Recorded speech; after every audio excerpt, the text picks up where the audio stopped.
1990!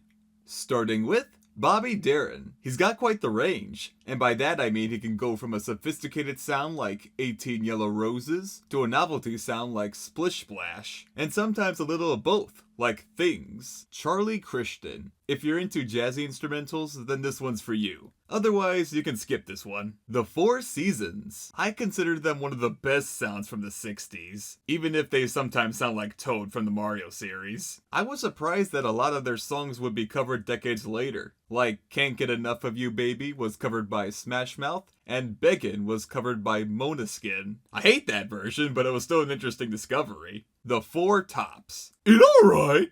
No, not it. There.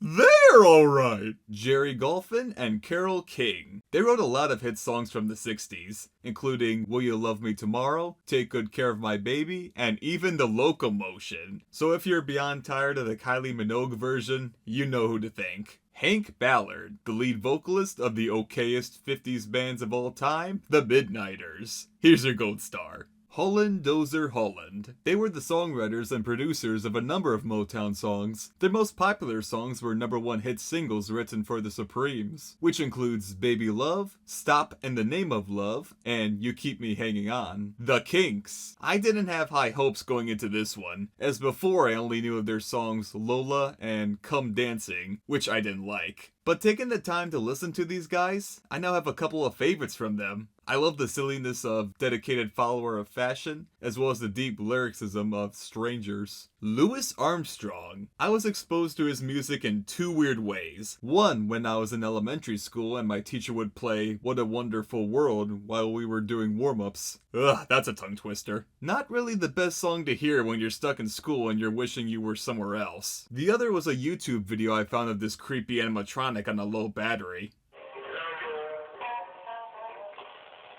Origins aside, he definitely has the iconic voice and sound. One of my favorites of his has to be the Dummy Song, where he says he's going to build a date out of pieces of furniture, and it will be a better lover than his girl. Ahead of his time, if you ask me. Ma Rainey. So remember when I talked about Bessie Smith and said all of her songs sound the same and way too many of them had blues in the title? Well, I'm happy to report that Ma Rainey is exactly the same! Ugh! The Platters. They also alright. They definitely have voices that can sing good. Simon and Garfunkel. Although I have always preferred Paul Simon when he went on his own, I still appreciate the music he and Art Garfunkel made. The songs can either be upbeat or empty, but always beautiful. Where would the meme community be without The Sound of Silence? The Who. Not a big fan of their stuff, but they definitely had quite the cultural impact. I consider Bubba O'Reilly one of the greatest songs of all time. I love the intro to Eminence Front, and You Better You Bet sounds like the perfect song to play during the credits of a movie. Other than that, the only Who I care about is the Guess Who. Who, sadly, as of recording this, are not in the Hall of Fame.